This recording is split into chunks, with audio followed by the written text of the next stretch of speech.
Boa noite a todos. Vamos trazer para o nosso encontro como prece para o recolhimento, nos entregando a esses momentos em que buscamos o reconforto. O pão nosso de cada dia dai-nos hoje, em que Kardec nos ajuda na compreensão da profundidade desse pedido na prece do Pai Nosso, ensinado por Jesus. O pão nosso de cada dia dai-nos hoje. Dai-nos o alimento necessário à manutenção das forças físicas e dai-nos também o alimento espiritual para o desenvolvimento do nosso espírito. O animal encontra a sua pastagem, mas o homem deve o alimento à sua própria atividade e aos recursos da sua inteligência, porque o criastes livre. Vós lhe dissestes: amassarás o teu pão com o suor do teu rosto, e com isso fizestes do trabalho uma obrigação, que o leva a exercitar a sua inteligência na procura dos meios de prover às suas necessidades e atender ao seu bem-estar. Uns pelo trabalho material, outros pelo trabalho intelectual. Sem o trabalho ele permaneceria estacionário e não poderia aspirar à felicidade dos espíritos superiores. Assistis ao homem de boa vontade, que em vós confia para o necessário, mas não aquele que se compraz na ociosidade e gostaria de tudo obter sem esforço, nem ao que busca o supérfluo. Quantos há que sucumbem por sua própria culpa, pela sua incúria, pela sua imprevidência ou pela sua ambição, por não terem querido contentar-se com que lhes destes. São esses os artífices do próprio infortúnio, e não têm o direito de queixar-se, pois são punidos naquilo mesmo em que pecaram. Mas mesmo a eles não abandonais, porque sois infinitamente misericordioso, e lhes estendeis a mão providencial desde que, como filho pródigo, retornem sinceramente para vós. Antes de nos lamentarmos de nossa sorte, perguntemos se ela é a nossa própria obra. A cada desgraça que nos atinja, verifiquemos se não poderíamos tê-la evitado.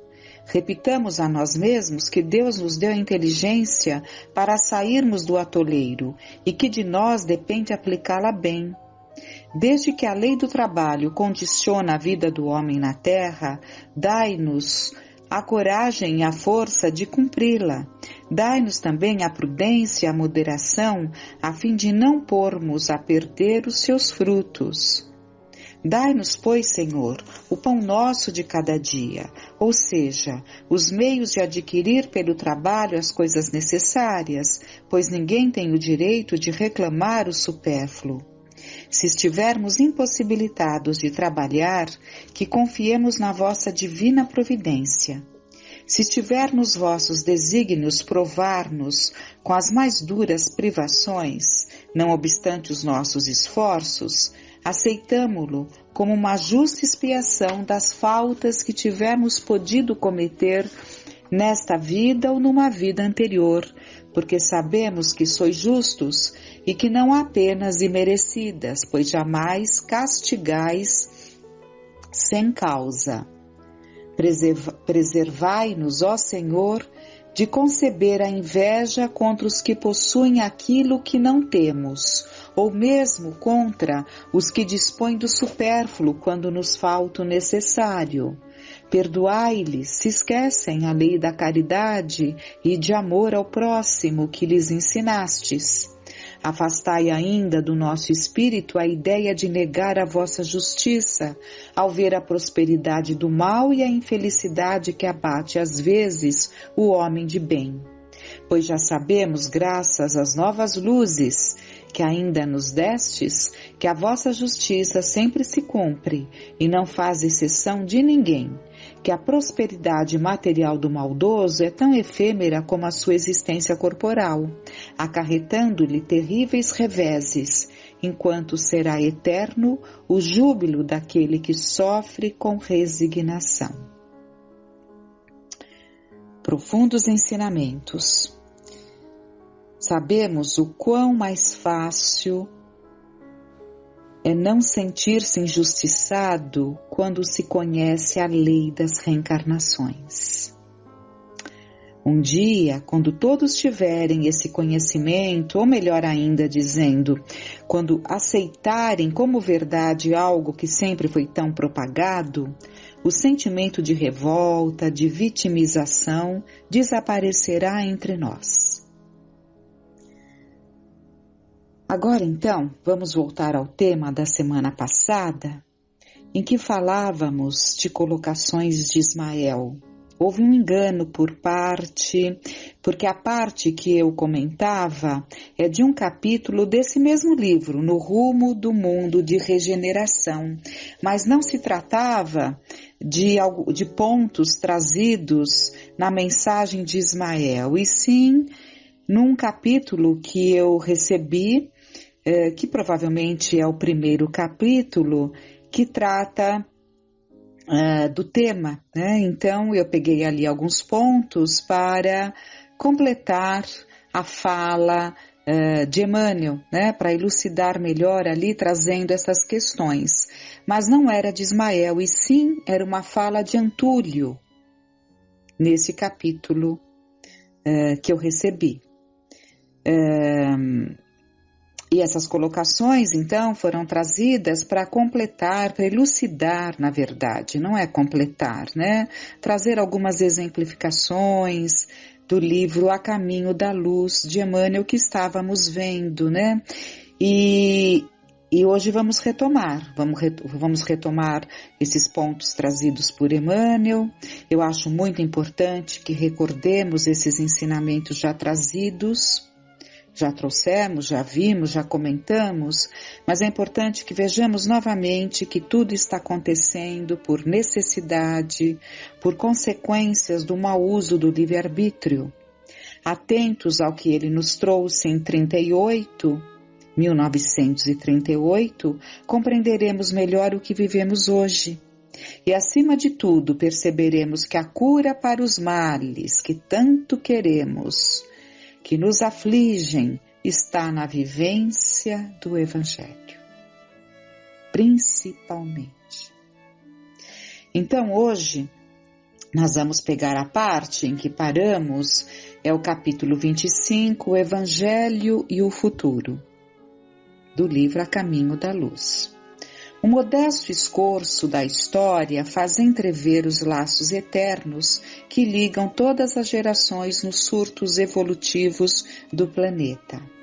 Muita vez o palco das civilizações foi modificado, sofrendo profundas renovações nos seus cenários, mas os atores são os mesmos, caminhando nas lutas purificadoras para a perfeição daquele que é a luz do princípio.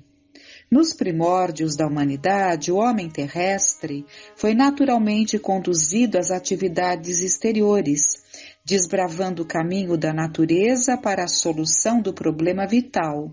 Mas houve um tempo em que a sua maioridade espiritual foi proclamada pela sabedoria da Grécia e pelas organizações romanas. Nessa época, a vinda do Cristo ao planeta assinalaria o maior acontecimento para o mundo, de vez que o Evangelho seria a eterna mensagem do céu, ligando a terra ao reino luminoso de Jesus, na hipótese da assimilação do homem espiritual com respeito aos ensinamentos divinos. Mas a pureza do cristianismo não conseguiu manter-se intacta. Tão logo regressaram ao plano invisível os auxiliares do Senhor, reencarnados no globo terrestre para a glorificação dos tempos apostólicos, e eles estiveram aqui presentes em número maior nos 3 primeiros séculos. Tão logo se afastaram, começou o desvirtuamento da mensagem do Cristo. O assédio das trevas avassalou o coração das criaturas. Decorridos 3 séculos da lição santificante de Jesus, surgiram a falsidade e a má-fé, adaptando-se às conveniências dos poderes políticos do mundo, desvirtuando-se-lhe todos os princípios por favorecer doutrinas de violência oficializada. Debalde enviou o Divino Mestre seus emissários e discípulos mais queridos ao ambiente das lutas planetárias, porque retornaram espíritos de muita condição para auxiliar para que tudo pudesse encaminhar-se novamente. Quando não foram trucidados pelas multidões delinquentes ou pelos verdugos das consciências, foram obrigados a capitular diante da ignorância, esperando o juízo longínquo da posteridade. Desde essa época em que a mensagem evangélica dilatava a esfera da liberdade humana, em virtude da sua maturidade para o entendimento das grandes e consoladoras verdades da existência, estacionou o homem espiritual em seus surtos de progresso, impossibilitado de acompanhar o homem físico na sua marcha pelas estradas do conhecimento. Então ele estacionou como na busca do homem espiritual. É por esse motivo que ao lado dos aviões, porque houve um grande crescimento intelectual, né? Então, é por esse motivo que ao lado dos aviões poderosos, né? Ele está falando em 38, e da radiotelefonia que ligam todos os continentes e países da atualidade, indicando os imperativos das leis da solidariedade humana, vemos o conceito de civilização insultado por todas as doutrinas de isolamento, enquanto os povos se preparam para o extermínio e para a destruição. Então, esse era o panorama. Doutrinas de isolamento enquanto os povos se preparam para o extermínio e para a destruição, que são as guerras, que começam dentro de cada um de nós. A guerra, antes de tudo, começa dentro de cada um. É ainda por isso que, em nome do Evangelho, se perpetram todos os absurdos nos países ditos cristãos. A realidade é que a civilização ocidental não chegou a se cristianizar. Na França temos a guilhotina, a forca na Inglaterra, o machado na Alemanha e a cadeira elétrica na própria América da fraternidade e da concórdia. Isso para nos referirmos tão somente às nações supercivilizadas do planeta. A Itália não realizou a sua agressão à Abissínia em nome da civilização cristã do Ocidente? Foi terrível tudo isso, da outra vez nós comentamos. Não foi em nome do Evangelho que os padres italianos abençoaram os canhões e as metralhadoras da conquista? Em nome do Cristo espalharam-se nesses 20 séculos todas as discórdias e todas as amarguras do mundo. Mas é chegado o tempo de um reajustamento de todos os valores humanos. Se as dolorosas expiações coletivas preludiam a época dos últimos ais do Apocalipse, a espiritualidade tem que penetrar as realizações do homem físico, conduzindo-as para o bem de toda a humanidade. A espiritualidade tem de penetrar as realizações do homem físico, conduzindo-as para o bem de toda a humanidade. O Espiritismo, na sua missão de consolador, é o amparo do mundo neste século de declives da sua história. Só ele pode, na sua feição de cristianismo redivivo, salvar as religiões que se apagam entre os choques da força e da ambição, do egoísmo e do domínio, apontando ao homem os seus verdadeiros caminhos. No seu manancial de esclarecimentos, poder-se-á beber a linfa cristalina das verdades consoladoras do céu, preparando-se as almas para a nova era. São chegados os tempos em que as forças do mal serão compelidas a abandonar as suas derradeiras posições de domínio nos ambientes terrestres, e os seus últimos triunfos são bem o penhor de uma reação temerária e infeliz, apressando a realização dos vaticínios sombrios que pesam sobre o seu império perecível. Ditadores, exércitos, hegemonias econômicas, massas versáteis e inconscientes, guerras inglórias, organizações seculares passarão com a vertigem de um pesadelo. A vitória da força é uma claridade de fogos de artifício. Toda a realidade é a do Espírito e toda a paz é a do entendimento do reino de Deus e de sua justiça. O século que passa efetuará a divisão das ovelhas do imenso rebanho.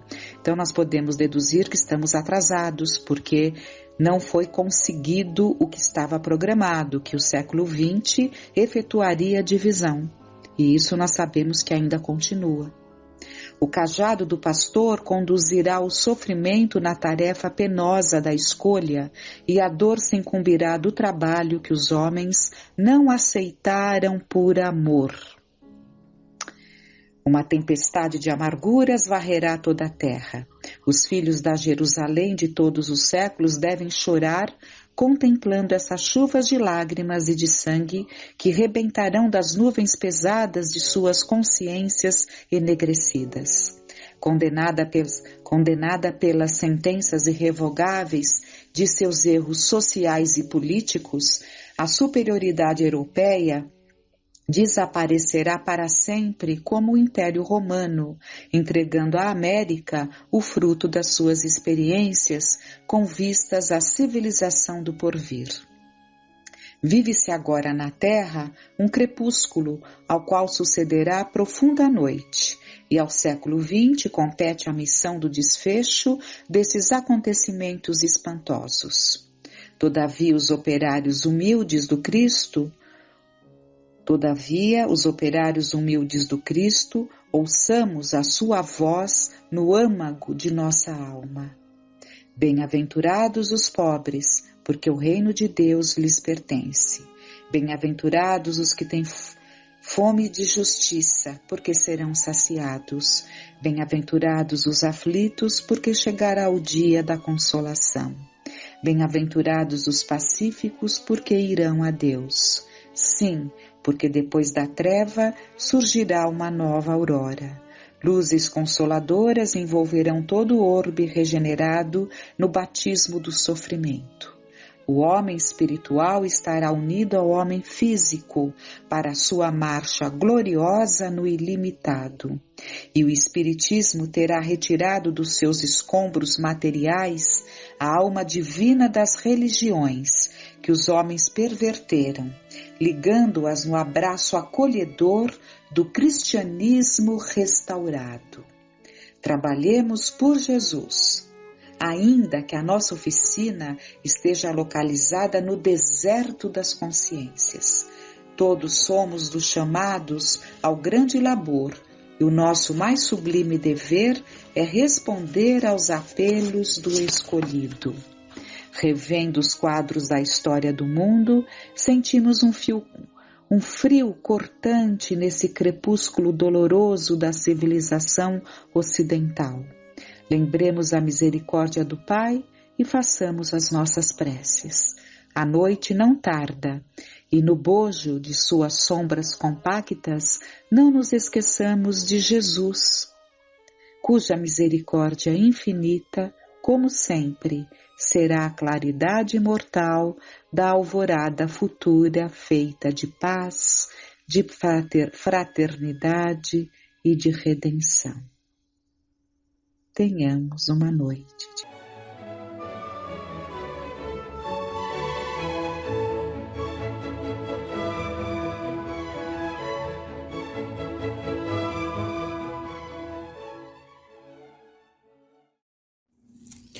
Uma boa noite a todos. Hoje nós trouxemos um texto que fala sobre o valor do tempo, uma reflexão bastante importante nesse início de ano. que é oriundo do livro Opinião Espírita, que são mensagens de Emmanuel André Luiz, pela psicografia de Chico Xavier e Valdo Vieira. Então, é o capítulo 57, Escala do Tempo.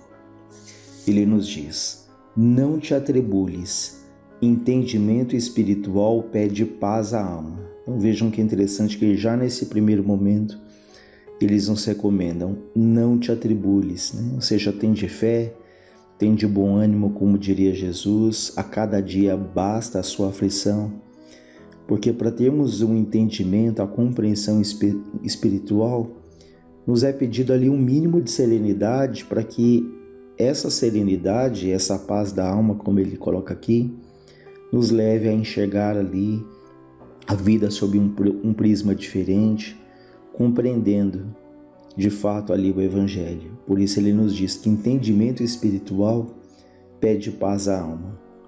Ninguém usufrui duas situações ao mesmo tempo, seja na alegria ou na provação. O homem desfruta a existência vivendo hora após hora, minuto por minuto. E nunca nós fomos tão convidados a viver um dia de cada vez, não é? Seja na alegria, agradecendo, usufruindo dessa alegria, vivenciando essa alegria, ou seja na provação, na dor, buscando ali o aprendizado necessário, enfim, vivendo ali aquele momento, mas sempre com a fé, com a confiança. O tempo é imperturbavelmente dosado, concessão igual a todos, em nada auxilia a aflição pelo que virá. No cerne do sentimento não há duas crises simultâneas. Para coisa alguma serve chorar pelo que aconteceu. Não podemos retomar a oportunidade perdida. O passado ensina e o futuro promete em função do presente. Então ele fala que o tempo ele é imperturbavelmente dosado, que é uma concessão igual a todos, ou seja, todos nós recebemos as mesmas 24 horas por dia. E como nós usamos, como nós aproveitamos, como nós vivemos essas horas ou cada minuto, já é uma escolha de cada um de nós. Ele fala que nada auxilia a aflição pelo que virá. Essa preocupação exagerada ali pelo futuro, pelo dia de amanhã, e às vezes vivemos de tal maneira mergulhados no futuro que não vivemos o dia de hoje, talvez até dias que nos ofereçam momentos de alegria, de gratidão, mas estamos tão preocupados com o amanhã que nós não permitimos que essa alegria chegue ali ao nosso coração. Então ele diz que não ajuda em nada essa aflição pelo que virá, que não adianta, não serve para nada chorar pelo que aconteceu. Então nós devemos olhar para o passado como uma experiência valiosa, rica, mas não ficarmos presos por aquilo que aconteceu, porque a oportunidade já foi. Essa frase que eu falei há segundos atrás, ela já está no passado. Então, um cuidado muito grande para não chorarmos, como ele diz, porque nós partimos até do pressuposto que se aquilo não tivesse acontecido, nossa vida seria muito melhor, seríamos pessoas mais felizes. Mas vejam, as dificuldades ou até as decepções também nos estimulam na busca pelo bem, também nos tornam espíritos mais maduros, mais seguros, na medida em que nós vamos superando essas dificuldades imprevistas e indesejadas também. Ele fala que o passado ensina, e o futuro ele acontece em função do presente, ou seja, aquilo que vai acontecer amanhã, nos próximos anos, nas próximas existências, está diretamente aquilo que eu posso fazer agora, no dia de hoje. Há uma expressão que eu acho interessante que fala que a existência mais importante de todas as nossas existências já vividas é essa, porque aqui as que passaram já foram, eu não posso voltar atrás. As do futuro, como dissemos agora, ela é uma cadeia, uma sucessão daquilo que eu faço nesse momento. Diante disso, então, a existência mais importante que eu tenho à minha disposição é justamente essa agora, esse dia que nós estamos vivendo. Então, mais uma vez, nós salientamos o cuidado de não ficarmos presos ao passado. Por que eu fiz isso? Por que eu perdi aquilo? Como ele diz aqui, não chorarmos pelo que aconteceu. Ninguém confunda precipitação com diligência. Então, o que é a diligência? Esse cuidado que a gente tem para fazer as coisas com carinho, com alegria, procurar fazer o melhor. E a precipitação é a tomada ali de decisões antecipadas, é a pressa. Então, ninguém confunda precipitação com diligência. Precipitação é pressa irrefletida. Diligência é zelo prestimoso. Não vale acelerar imprudentemente a execução disso ou daquilo. Toda realização é obtida pouco a pouco. Então ele aqui nos recomenda o cuidado com essa precipitação, essa pressa ali, como ele diz, irrefletida, em que nós vamos tomando decisões sem uma reflexão das quais nós podemos nos arrepender muito depois. E ele relata que toda a realização é obtida pouco a pouco, dia a dia. Aquela frase que eu acho bem interessante que diz que é melhor fazermos um pouco a cada dia do que queremos fazermos tudo em um dia só. Vejam, é melhor fazer um pouco a cada dia do que querer fazer tudo em um dia só.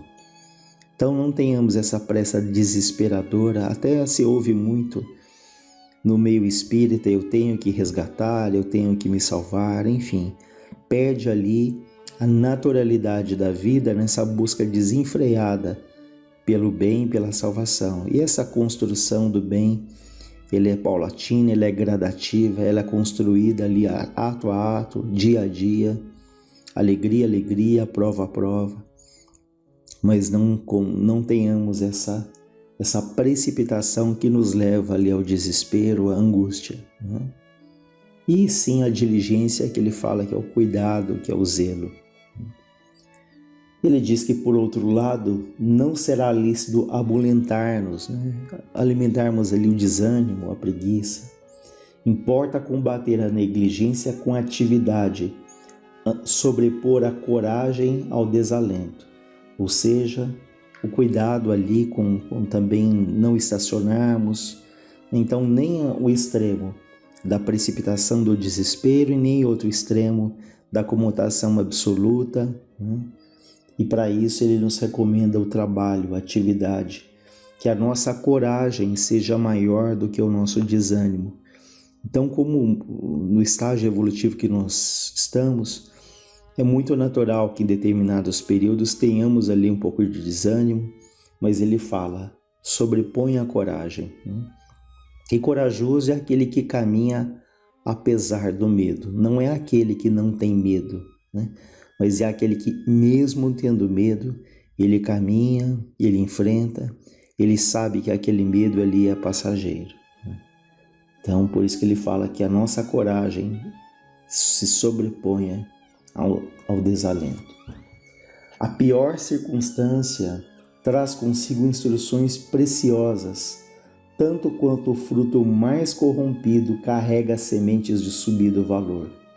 Cabe-nos descobri-las e utilizá-las. Vejam que exemplo interessante, que a pior situação, os momentos mais difíceis, eles trazem ali instruções preciosas, lições valiosas. Então nós não devemos nos perguntar por que aconteceu isso comigo, mas nos perguntarmos por que não comigo? Ou nos perguntarmos o que isso vem a me dizer, o que essa situação tem a me ensinar. E ele traça ali um paralelo com essa questão de um fruto podre, corrompido, que ele pode guardar ali sementes que são valiosas, sementes que, se plantadas, elas podem gerar ali uma nova árvore com frutos saudáveis que vão alimentar tantas e tantas pessoas. Então, aquilo que muitas vezes nos parece uma tragédia, nos parece desesperador, aquilo no futuro pode conter ali sementes que vão germinar, que vão aflorar novos sentimentos, mesmo em nós ou nos outros, né? Vão ali nos despertar para um novo plantio, né?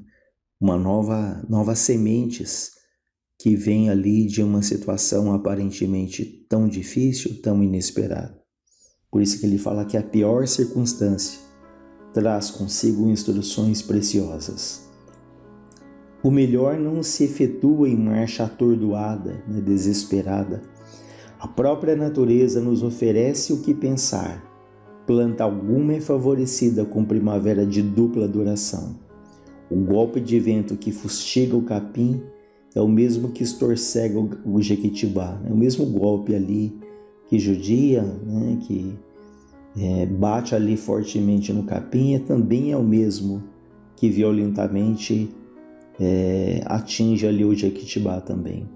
Ou seja, que a natureza ela também é cíclica, por isso é que tem ali o inverno e o verão, o outono e a primavera. Ele fala que planta alguma recebe ali a fase da primavera 2 vezes. Ele nos ensina com esse exemplo os ciclos da vida. E se analisarmos, nós temos ciclos ali de serenidade, de tranquilidade, temos outros ciclos de lutas, de dificuldades. Então vale ali o nosso aprendizado, que nos ciclos de maior tranquilidade, que nós agradeçamos a Deus, que nós valorizemos, que nós possamos usufruir desses momentos de paz, né, percebendo ali esses momentos, como foi dito, agradecendo, nos reabastecendo, mas os momentos mais difíceis, que não haja ali o desespero, que não haja ali a revolta, que alimentemos a fé naquele que nos guia, naquele que nos consola, enfim, que cada ciclo seja devidamente vivido com equilíbrio. Essa é a nossa luta, esse é o nosso desafio. As grandes edificações são erguidas em serviço regular e uniforme, com intervalos de sono reparador que refaçam as forças da mente e pausas de lazer que restaurem as energias do coração. Vejam, as grandes construções, elas dependem de um serviço regular e uniforme. Então, não aquele desespero citado, não aquela precipitação, mas um serviço constante. Porque é muito comum nós começarmos ali uma atividade, um projeto, um trabalho e já abandonamos nas primeiras dificuldades, né? Então ele fala que as grandes construções dependem de um serviço regular, uniforme, constante, persistente, paciente, né? Exige ali então essa resiliência, essa flexibilidade para que não desistamos diante das dificuldades que elas são naturais, né? E ele fala dos intervalos do repouso, do lazer. Então, da mesma maneira que o trabalho é extremamente importante na nossa caminhada, o repouso também é, né? Nós até lembramos do livro Boa Nova, em que na introdução Humberto de Campos fala que, confiado ali na proteção de Jesus, né, o espírito dele trabalha e descansa, né? Então vejam, confiado na proteção, no amparo de Jesus, o espírito dele trabalha e descansa.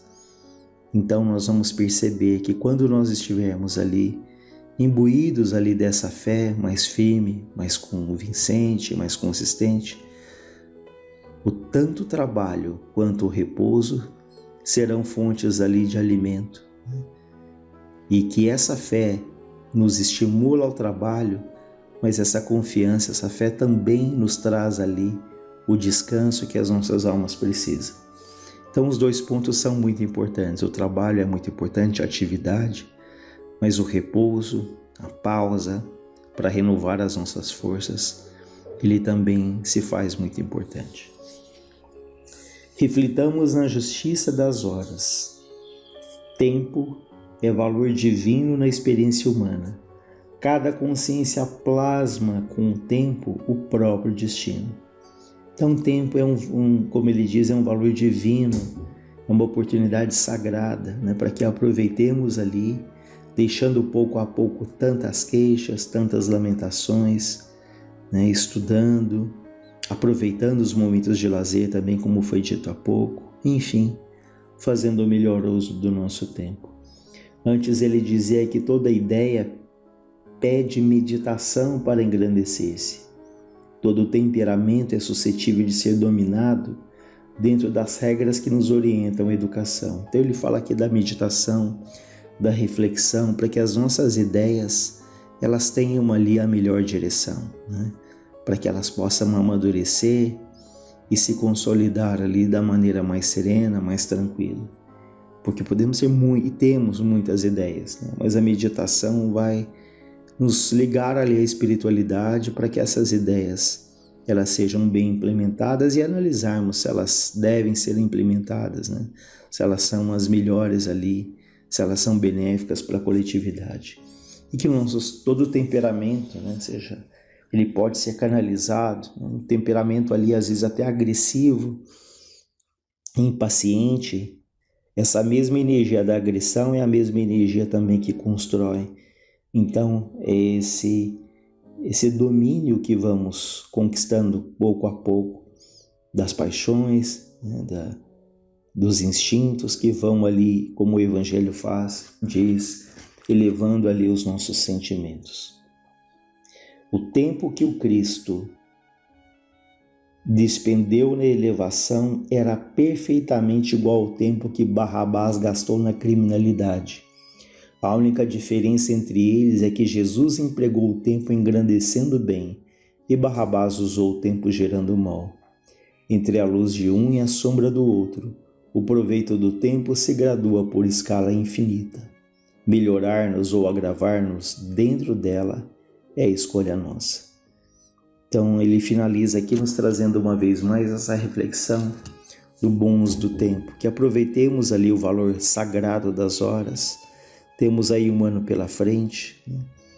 E que nós possamos aproveitar ali com mais confiança, com mais serenidade, com um pouco mais de estudo, na certeza de que Deus, em sua infinita bondade, Ele olha carinhosamente por cada um de nós. Então, valorizemos a dádiva, a benção do tempo, pensando não naquilo que eu gostaria de ter, não em que eu gostaria que o dia tivesse mais horas, mas pensando o que eu já tenho nas minhas mãos, o que eu posso fazer com o que eu tenho. Lembrando o que Vinícius diz, não é a quantidade, mas é a qualidade. Isso que nós devemos pensar. Fazemos ali as nossas atividades de bom grado, com boa vontade, pedindo sempre a Deus que nos abençoe, que nos ampare, que nos fortaleça. Que Deus nos envolva a todos os lares da terra. Graças a Deus, graças a Jesus.